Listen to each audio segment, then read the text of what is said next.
yang chi chenpo tsotan nimi chang zone munum chenpo nga gyata bakara tarngan tsanto shirmar to tumba tikje chan la ki sham tsar mechan rawar tsar ngi jen kamsa jawar tikji shan la yi larma jime pan tso ja la sara de gong je topan pawar shinji lo gong je topan pawar shinji lo gong je topan pawar shinji. Profound and subtle Dharma is rarely encountered in eons.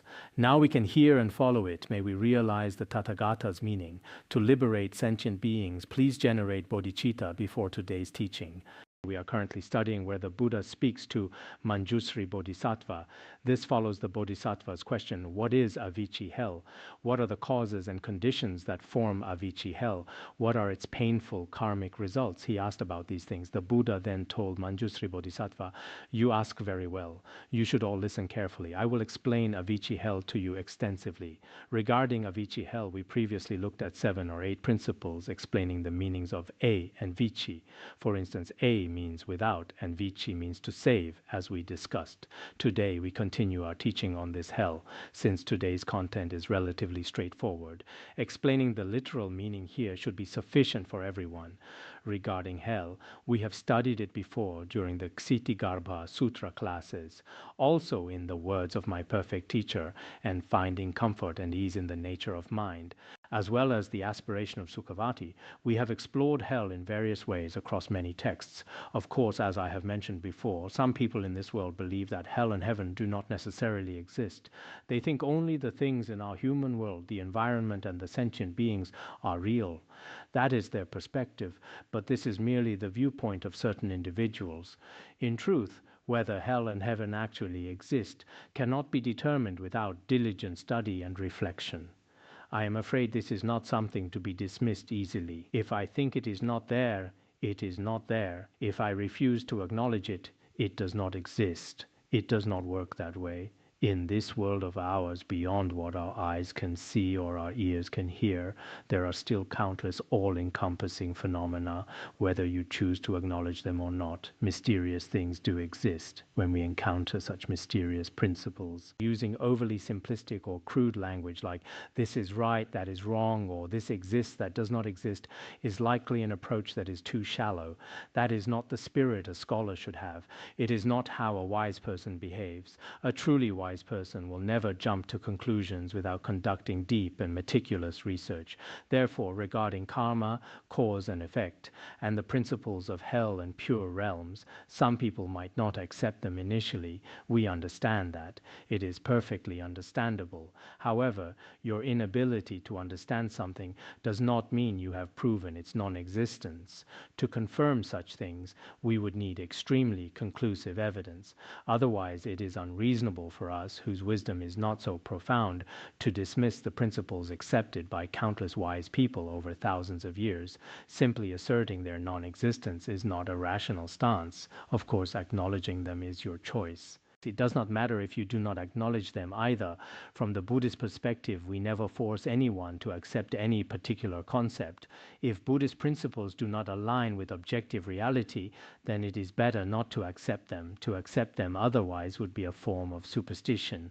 But if the principles taught in Buddhism truly and actually exist, then everyone, even non-Buddhists, should acknowledge them. Why? Because they represent the existence of objective truths. If we refuse to accept them, it is actually a form of slander. It is an irrational way to proceed. Today we are discussing many details about hell. As Buddhists, we know that while Buddhism provides detailed descriptions of hell, other religions also have similar accounts. Although they are not as extensive as in Buddhism, they exist. So the concept of hell is not new knowledge. It is a principle that everyone should understand. The Buddha continued to tell Manjusri Bodhisattva Mahasattva, virtuous man, what exactly is Avici Hell? Its length and width are equal. It is shaped like what we call a square. Each side measures 80,000 yojanas. In the ocean-like samadhi of visualizing the Buddha, it says 8,000. But in both Tibetan and Chinese versions, it is 80,000. 80,000 yojanas is likely the correct measure. It has 7 layers of iron walls surrounding it. There are also 7 layers of iron nets, much like modern prisons. There are walls, and above them are these iron nets. Below, there are 18 compartments, or GE. These GE are like huge cauldrons found in ancient times. However, the GE here refers to 18 distinct areas, much like rooms. In Tibetan, they are described as separate spaces. These compartments are essentially massive iron chambers. Surrounding it are 7 layers, meaning there are 7 concentric enclosures. These are all forests of knives and sharp blades, standing like a vast woods. Inside these 7-layered cities,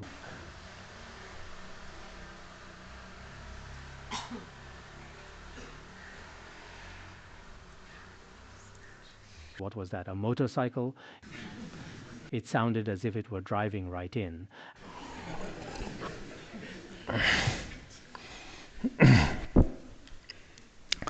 As I mentioned, within those 7 layers of knife forests, there are also sword forests.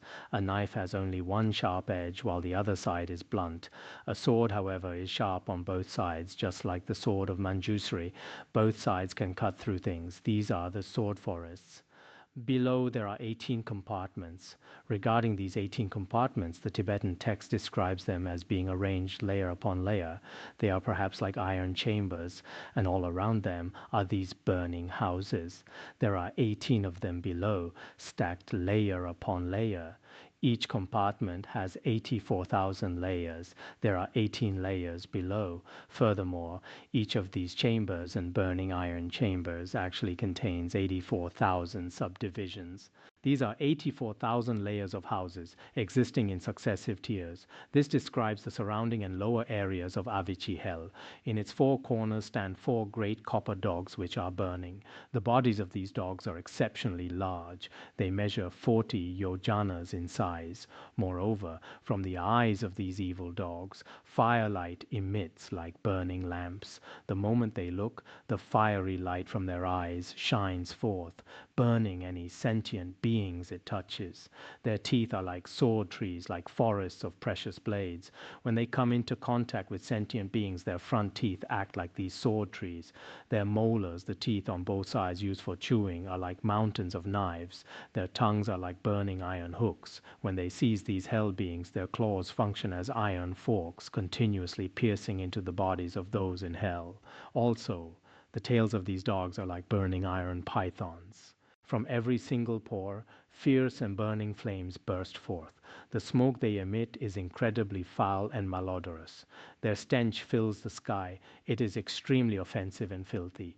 If we compared it to all the most repulsive things in the entire world, nothing could equal its foulness.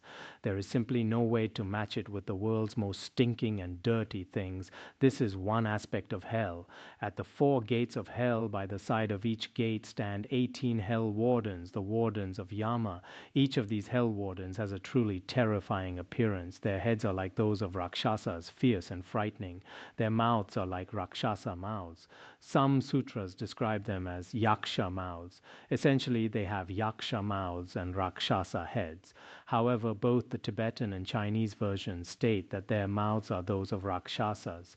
Each of these wardens has 18 horns on their head. They hold iron forks in their hands. They begin to seize the beings in hell, hooking them all up. These wardens are stationed at the 4 gates. As mentioned, there are also the warden dogs guarding, and at the gates I just spoke of, these wardens are present. If anyone attempts to escape, there is absolutely no chance for them to succeed. Inside the 7-layered cities are countless iron banners. These iron banners are like the victory banners we see above. It is just like that.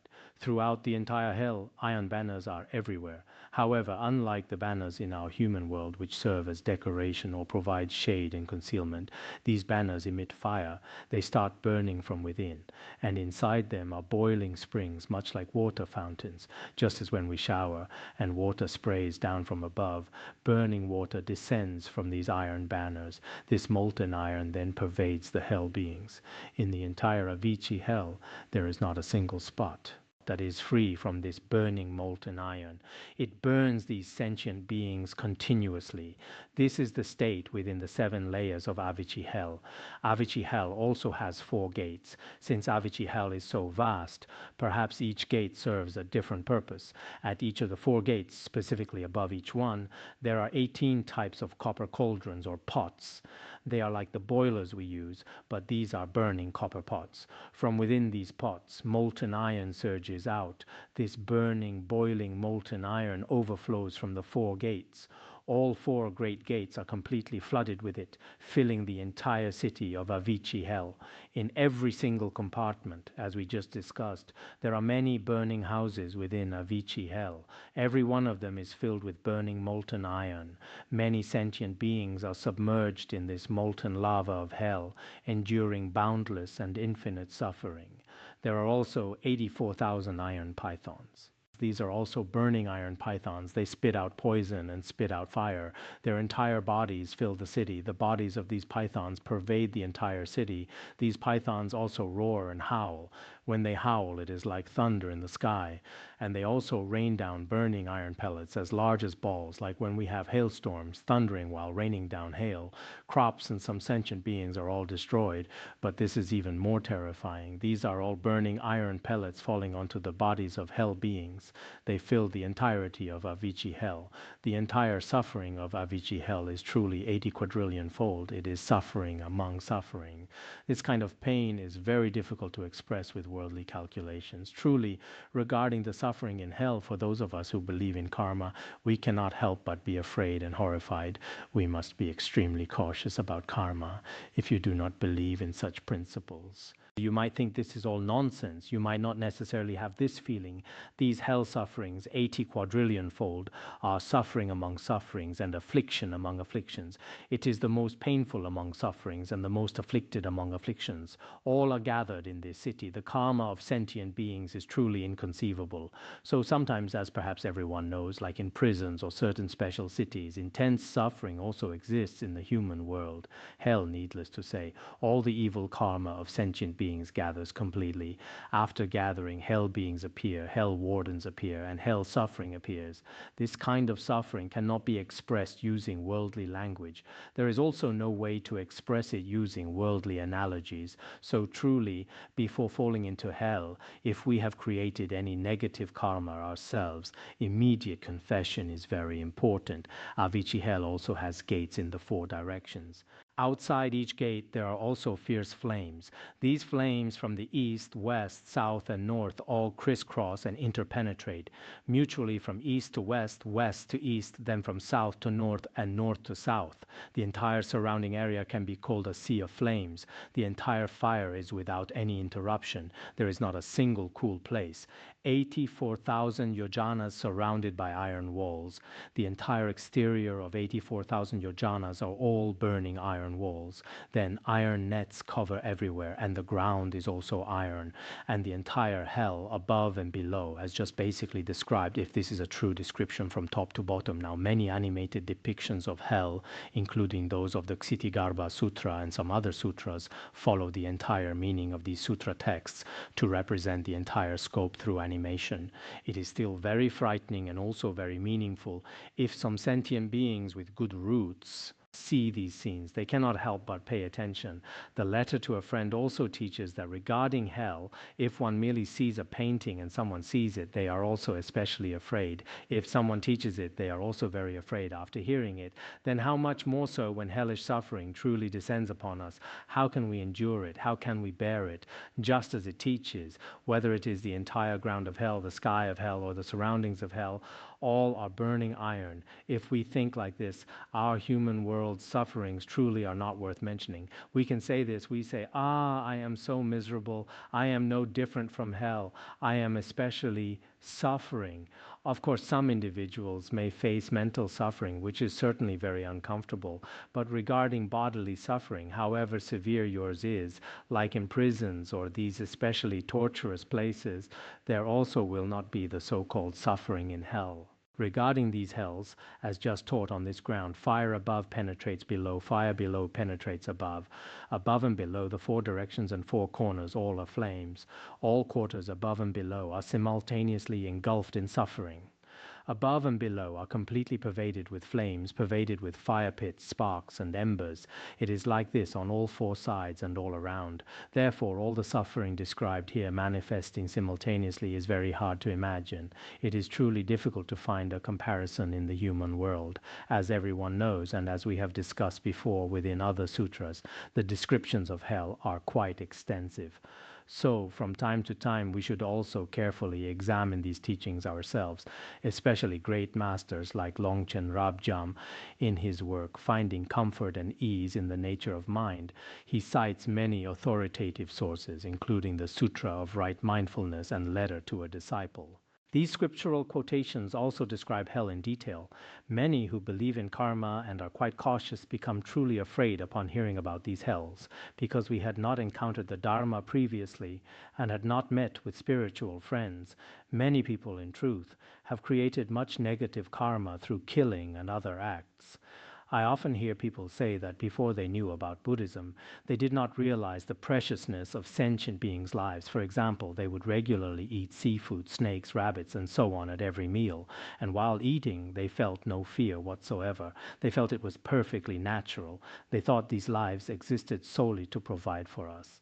To them, eating snakes was no different from eating green grass. Especially for those with better financial conditions, they consumed countless lives meal after meal. But later, after encountering the Dharma, they put down the butcher's knife, became vegetarian, and confessed. They feel that their past actions are especially frightening to remember. Living beings were swallowed one by one into their own bodies. In this case, setting aside beginningless time, the negative karma from just the first half of one's life is enough to cause one to endure suffering in hell for a very long time. So, regarding our study of Buddhism, perhaps our practice is not always exceptional, but at least it changes your behavior. Even if we have not achieved great accomplishments in other practices, the merit of choosing vegetarianism and not ordering live animals for food is truly inconceivable.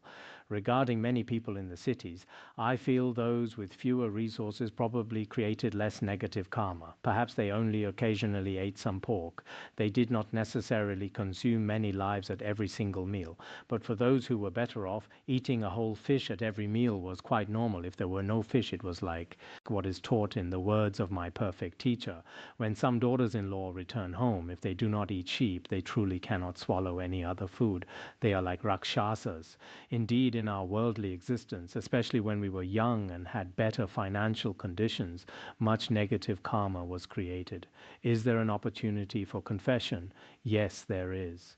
So if we encounter the true Dharma in this life, setting aside major goals like attaining Dzogchen or Mahamudra accomplishments, even without such high realizations, I believe that learning to observe cause and effect has already saved many people. Therefore, when our Dharma friends have the opportunity in the future, they should try to explain these principles to others. In this way, many people, because they possess good roots within their mind stream, if those good roots are present, they only need a reminder or inspiration from spiritual friends to stir them into action, and the power of virtue will immediately burst forth. This is a very positive thing. As stated above, if we fall into these hells, what is the primary reason? Mainly the 4 grave transgressions for monks or 8 for nuns, committing the 5 incessant crimes, or slandering the Mahayana Vaipulya Dharma. If one does not confess as taught in the sutras, and instead continues to create karma without shame or remorse, unscrupulously taking it for granted, then at the moment of that person's death, just as a strong person with great physical strength extends and then draws back their arm, in the time it takes to bend or extend an arm, meaning extending a hand and pulling it back in such a brief moment, one falls into Avici Hell. If one does not confess as they approach the end of life, for example, if you were to leave this world at 3 minutes past 8, if you pass away at 3 minutes past 8, even a strong person or even someone like myself, extending an arm and then drawing it back, it only takes how many seconds? Perhaps 2 or 3 seconds. In that brief moment, as you draw your final breath, you fall into Avici Hell. It happens extremely fast. As everyone knows, those who create negative karma will certainly fall into hell after they pass away. At that point, performing transference or reciting sutras for them is difficult, especially if they fail to confess properly before death. Once this person has fallen, it is exactly as we just discussed. In fact, we are not just talking about others, for ourselves as well. Regardless of the acts mentioned, of course, the karma mentioned earlier is quite severe, such as breaking root precepts, creating the 5 incessant crimes, or creating the karma of slandering the Mahayana Dharma. One will fall into Avici Hell in a very short time. Upon falling into Avici Hell, the body fills it completely.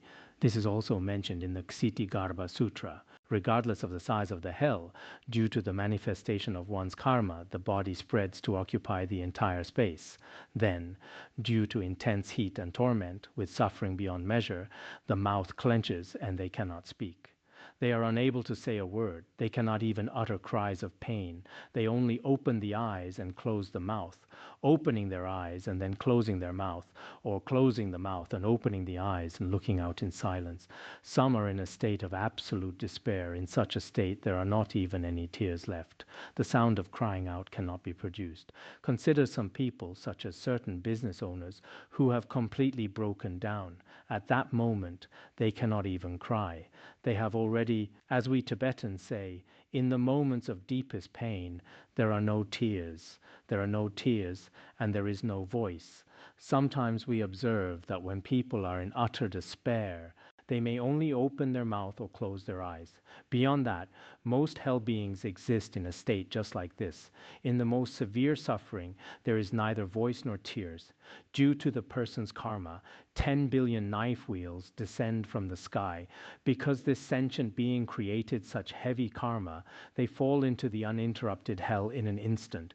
Upon falling there, due to the nature of hellish karma, their body immediately expands to fill the entire hell. At this time, as their karma manifests, countless knife wheels fall from the sky, entering the head and exiting the feet. All these bladed weapons and armaments enter the body through the head and exit through the feet. All these sufferings far surpass what was described above. So all these sufferings are hundreds of thousands of times greater than what we discussed.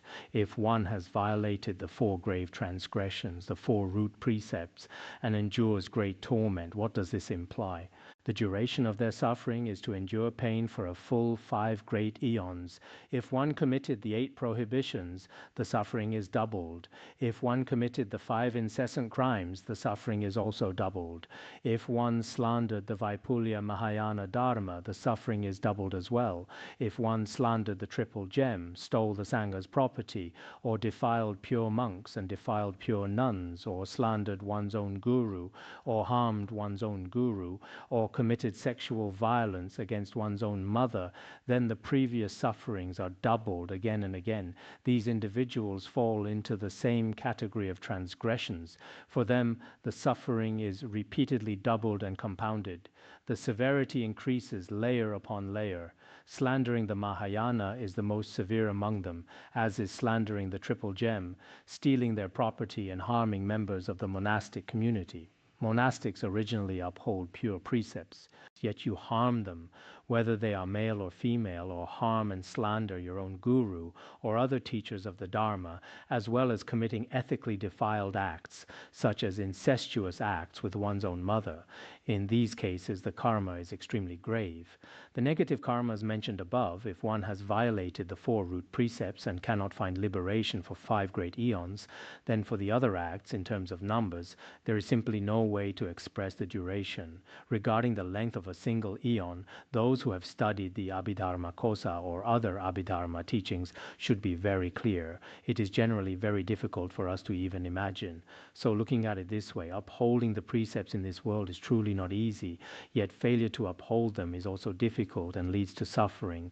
Therefore, the suffering experience after breaking precepts is also especially frightening. Except for the Ichantika, those who have severed their good roots, they have eternally severed their good roots and do not emerge from Avici Hell. They can never leave.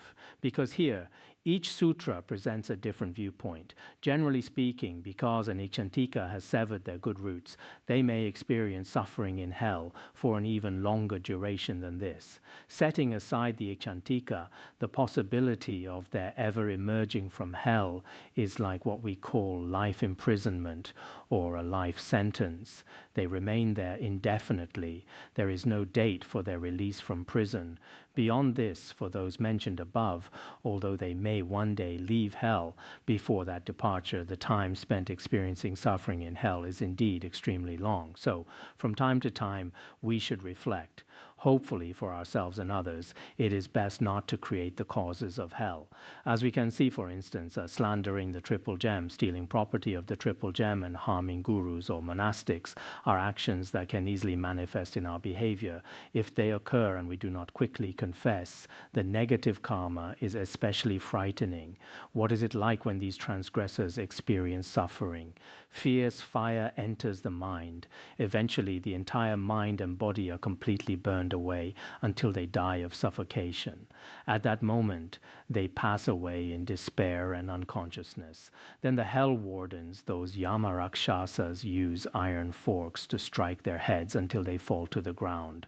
Alternatively, they use iron hammers to strike them, and then they command, "Come back to life," just like the descriptions of the reviving hell. At this time, because the karma of sentient beings is inconceivable, the hell beings immediately revive. After reviving, they begin the cycle all over again, continuously experiencing suffering in hell. In this way, within one day and night, there are 10,000 deaths and 10,000 births. Finally, as days and nights accumulate in hell, this continues without any end. There is not even a single moment of rest. No matter how tired we people in the world become, we can sleep for a few hours at night, or perhaps during the day we say, "I am so tired, let me rest for a moment," or we might rest a little on Sunday. Such opportunities exist for us, but these sentient beings truly face 10,000 deaths and 10,000 births. Without such opportunities, they endure immense torment.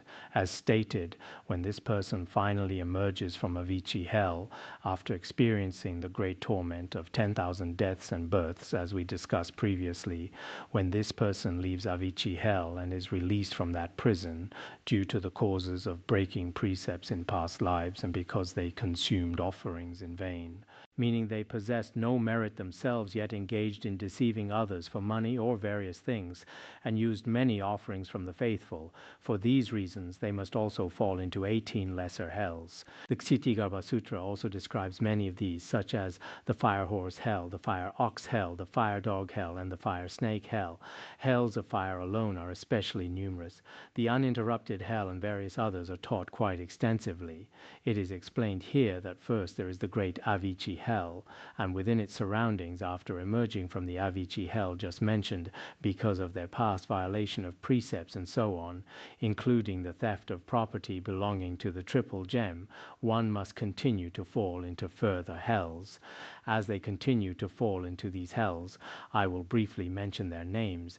In fact, concerning these hells, including Avici Hell, if you wish to understand each of them in detail, I have seen in the Sutra on the ocean like Samadhi of visualizing the Buddha that the entire situation of each hell is described, including why they endure such pain and their previous causes, as well as the conditions they face while suffering.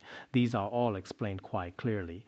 Basically, this is so for every hell, though the names of certain hells may differ slightly. Furthermore, the descriptions of some specific hells there are very similar to those in this sutra. Therefore, it is necessary to refer to that text regarding hells when the time comes. This also applies to the many samadhis we will discuss later. These samadhis are also explained very clearly in the sutra on the ocean-like samadhi of visualizing the Buddha. In fact, that sutra is from a relatively early period. I have looked into the sutra on the ocean-like samadhi of visualizing the Buddha, and it was translated by Buddhabhadra, the same person who translated the 60 fascicle Avatamsaka. Historically speaking, at that time he was also in Nepal, a descendant of the Shakya clan who eventually came to China. After his arrival, he began his work of translation. It is said that he did not get along well with Kumarajiva, so he went to join Master Hu Yuan at Mount Lu, where he continued translating. This account exists. Thus, the wording and phrasing within the text are very similar. In that case, regarding these hells and certain samadhis mentioned below, when you have the opportunity, it is best for you to study this sutra. They are also discussed in other related sutras. However, due to time constraints, it may not be necessary to teach each hell in such meticulous detail. The primary focus here is that if one has previously created especially severe karma, one first enters the freezing hell. In this hell, the body is is transformed in a manner equivalent to the 8 cold hells, transforming the entire body into something like a great lotus, which then splits into many parts, such as 16 or 18 petals. Then in the dark hell, the cause is mainly stealing property of the triple gem, especially lamps, as well as slandering gurus, for gurus are the lamps of the world. If you slander them, and their lamp of the Dharma is not transmitted, you will fall into the dark hell in the future. Next is the scorching hell, which is also mainly caused by harming one's own guru. One eventually falls into the scorching hell. This hell is essentially the same as the 8 hot hells discussed before, bringing extreme suffering as one endures the agony of the burning ground. In the knife wheel hell, if one previously used knives to cause harm, as we just mentioned, for example, by killing fish, snakes, pythons, or frogs, those who use knives, perhaps many in the kitchens, the parents of some people are quite pitiable. For the sake of their children, they slaughter fish every day, committing many acts of killing day after day. In the past, for their children and family, especially for mothers working in the kitchen, much karma might have been created. Consequently, they will fall into the knife wheel hell. The sword wheel hell is similar, where sentient beings, whether it be their flesh or bones, are taken one by one and destroyed using various weapons, trampling upon their lives. Such sentient beings fall into the sword wheel hell. In the fire chariot hell, generally, these hell beings ride upon fire horses, fire oxen, or fire dogs, which then begin to burn their entire bodies. This mainly befalls those who previously lived by wrong livelihood, and who should not have used such wealth themselves. Sentient beings who live by wrong livelihood. The boiling excrement hell is mainly for monastics or lay practitioners who broke the precepts. These precept breakers eventually sink into pits filled with impure filth to experience suffering. Then there is the boiling cauldron hell, also caused by killing sentient beings, such as killing for sacrificial rites or boiling them in burning liquids. Even now, people boil fish, frogs, insects, and various creatures, including shrimp. All of these are boiled in cauldrons of burning oil. Such are these sentient beings. The ash river hell is primarily experienced within a river of ash, where one suffers in burning waters. These are those who stole property of the triple gem or of their parents. It is mainly related to theft. In the sword forest hell, one who was disrespectful to parents or teachers, or whose precepts were not pure, will fall into such a hell. In the iron bed hell, the hell beings are forced to lie upon exceptionally large beds. Their bodies pervade the entire bed, while burning iron nets cover them from above. In fact, whatever methods we use to kill and harm others will be returned to us in the same manner. Now, there are some sentient beings whose skin is stripped and flesh is cut while they are still alive. There are various cruel methods used. As everyone knows, this is especially true today. In the copper pillar hell, they must embrace burning pillars of copper. Those who broke precepts fall into this category as well. Then, in the iron press hell, hell beings are made to lie on an iron bed, with various weapons from above and below beginning to pierce their bodies. This is also for being unfilial to parents or harming sentient beings. There is also the iron wheel hell, where burning iron wheels rotate upon and destroy one's own body. Those who, in their own moral conduct, have done many improper things will fall into such a hell.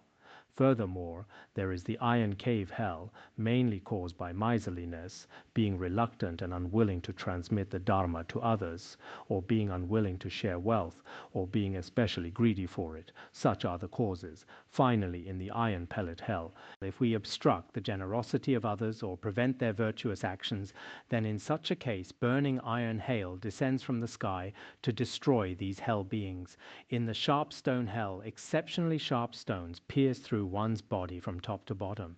In Tibetan, this is equivalent to the crushing hell, where mountains and stones collide with one another. Hell beings are crushed to pieces between them, enduring such agony. Then there is the drinking copper hell, which befalls those who gave false teachings or wrongly guided others, like the blind leading the blind onto mistaken paths. Such people must eventually drink burning molten copper, and so forth, in each for 8 million years. One experiences 8 million years in each of these hells. It is truly inconceivable.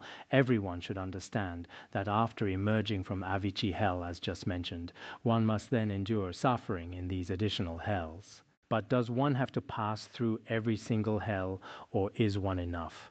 This likely depends on the specific karma of each sentient being.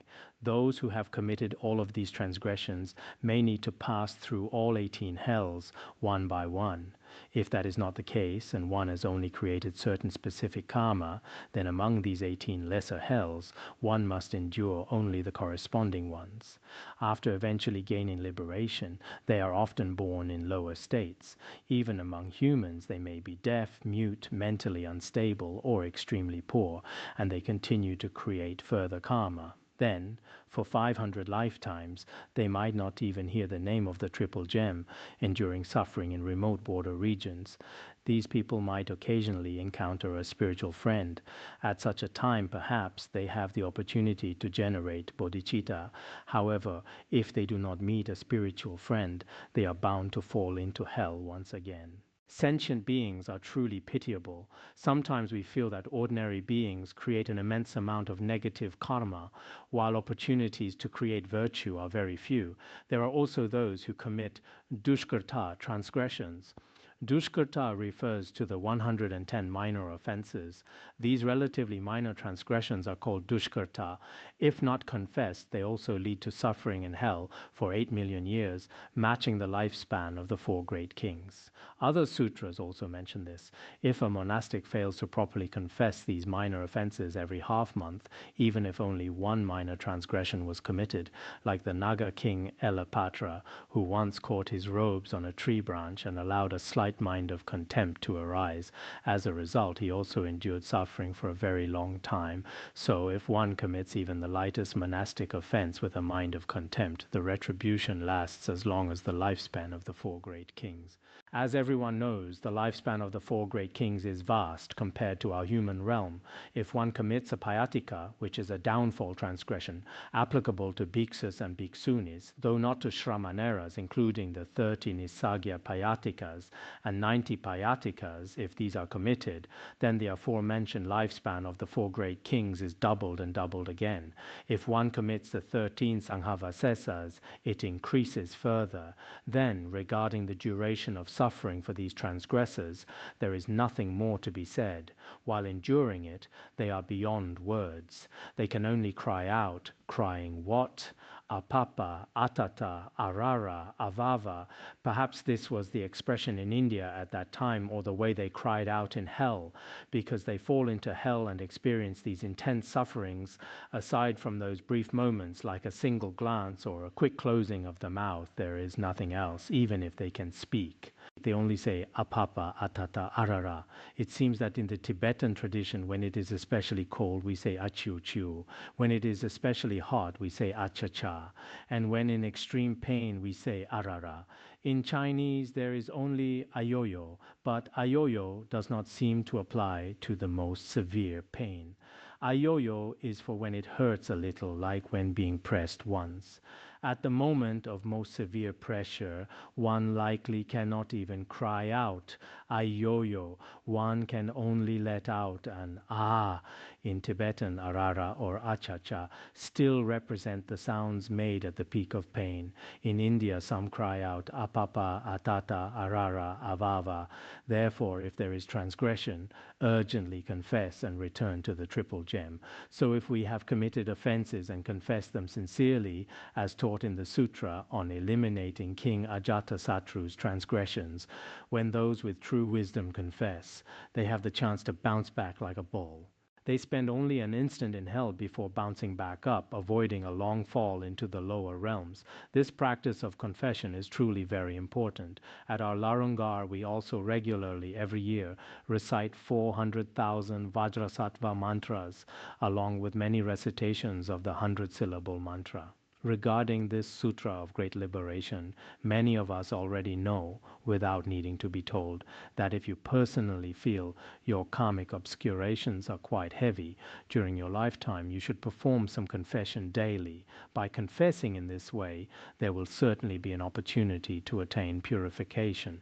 If we have no feeling at all, remaining indifferent and continuously committing transgressions, then perhaps during this lifetime you might appear to be an exceptionally good person, person, but in the next life or after you pass away, falling directly into the uninterrupted hell is truly frightening. Therefore, those who believe in cause and effect should pay close attention to this. The following section is relatively simple. The Buddha continues to address Manjusri Bodhisattva Mahasattva. If one wishes to quickly eliminate their transgressions, one must, as taught in this sutra, openly confess and practice for 7 days. We previously discussed the method of the 7-day retreat.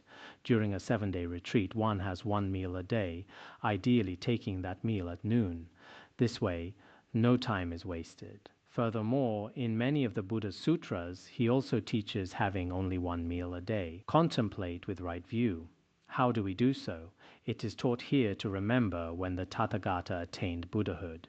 We should regularly visualize the Tathagata attaining Buddhahood. The merit of the Tathagata is inconceivable. He possesses the marks of a great man. He possesses the 32 major marks and 80 minor marks, these marks of a great man, then the marks of an awakened one. Regarding marks here, they refer to these qualities and characteristics. When thinking of the Tathagata, he possesses the qualities taught in the Uttara Tantra. He is also self-awakened and awakens others. Buddha means the awakened one. Then the marks of the immovable one. Among all people he is not moved by the 8 worldly winds or by the world itself. The marks of a liberated one. Among people he has completely attained liberation. The marks of a radiant one.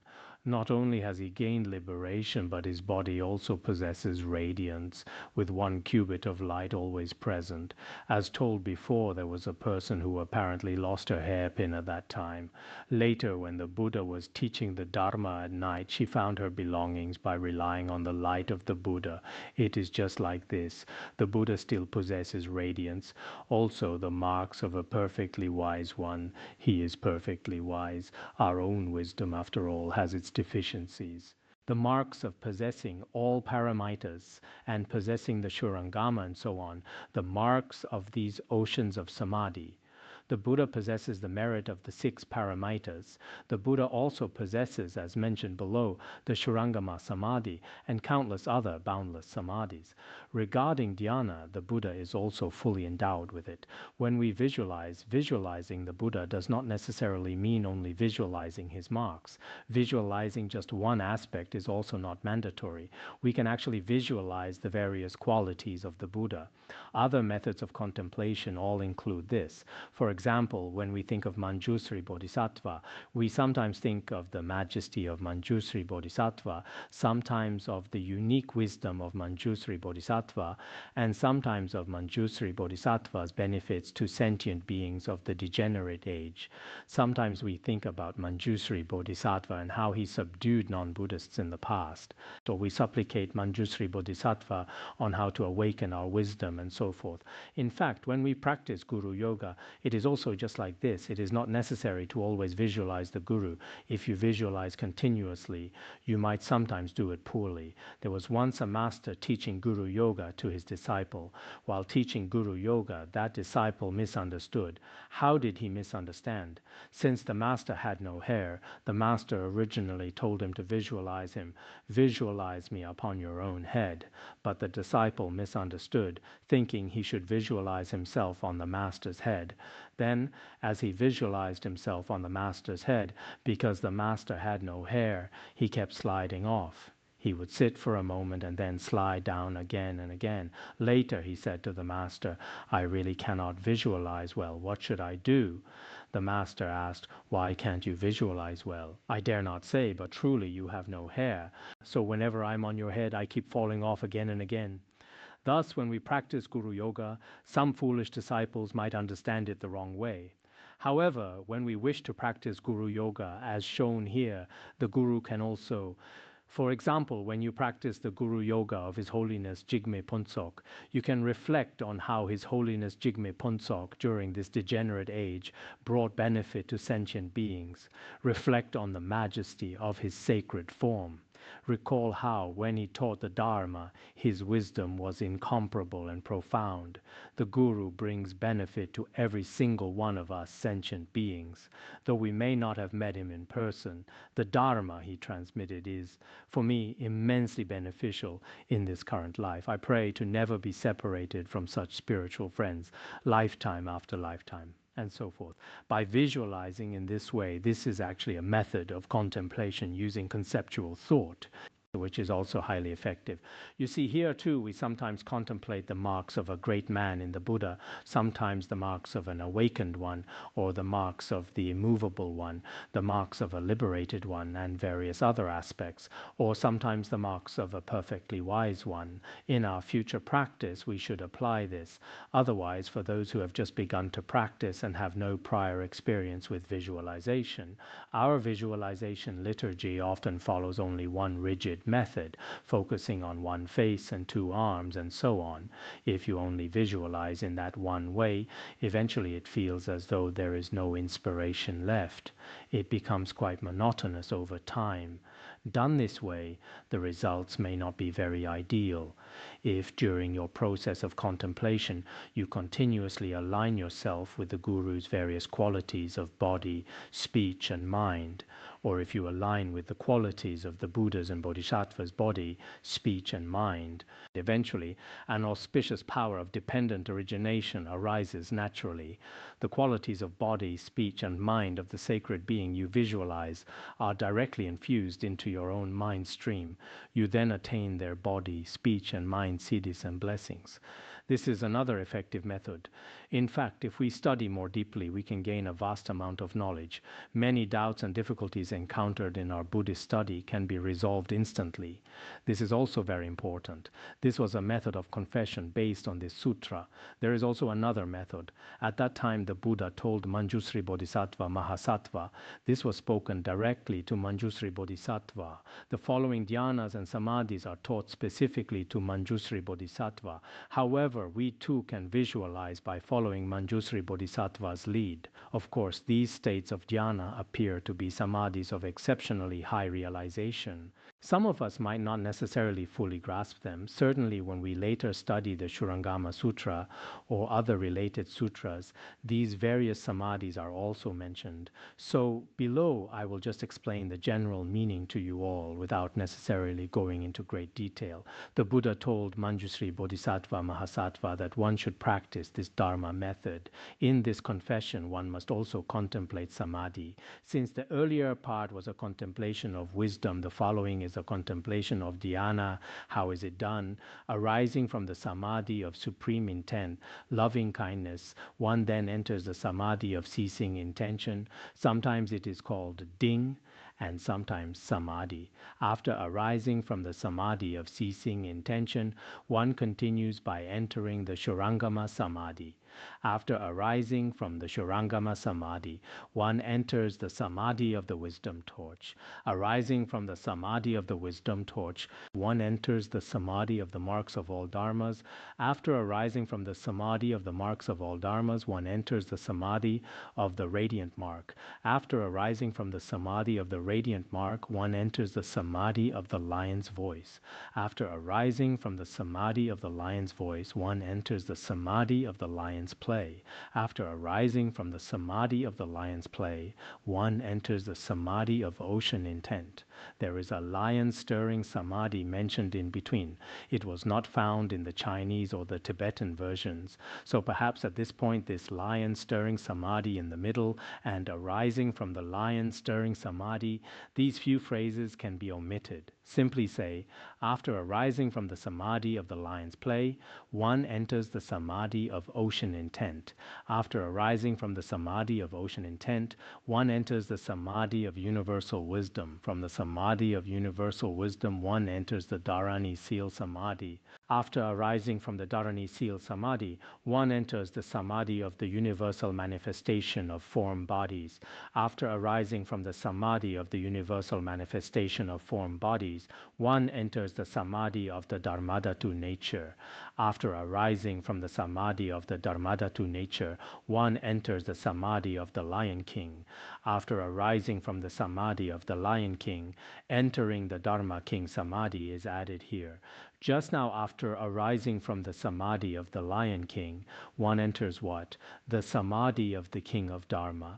Arising from the Samadhi of the King of Dharma, one enters the Samadhi of destroying all Mara marks. There is a Samadhi of the King of Dharma mentioned in this middle part. It is not seen in the Chinese version, but it is present in the Tibetan version. We should be able to add it in. Just now, after arising from the Samadhi of the Lion King, one then enters the Samadhi of the King of Dharma. Arising from the Samadhi of the King of Dharma, one enters the Samadhi of destroying all Mara marks. Arising from the Samadhi of destroying all Mara marks, one enters the Samadhi of empty wisdom. Arising from the Samadhi of empty wisdom, one enters the Samadhi of understanding the mark of emptiness. Arising from the Samadhi of understanding the mark of emptiness, one enters the Samadhi of great empty wisdom.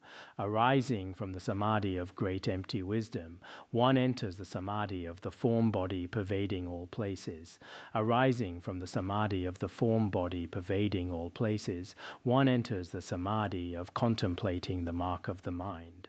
Arising from the Samadhi of contemplating the mark of the mind, one enters the Samadhi of the Vajra, mark of the Bodhisattva Mahasattva. Arising from the Samadhi of the Vajra, mark of the Bodhisattva Mahasattva, one enters the Samadhi of the Vajra peak. Arising from the Samadhi of the Vajra peak, one enters the Samadhi of all oceans. Arising from the Samadhi of all oceans, one enters the Samadhi of the oceans of all Dharanis.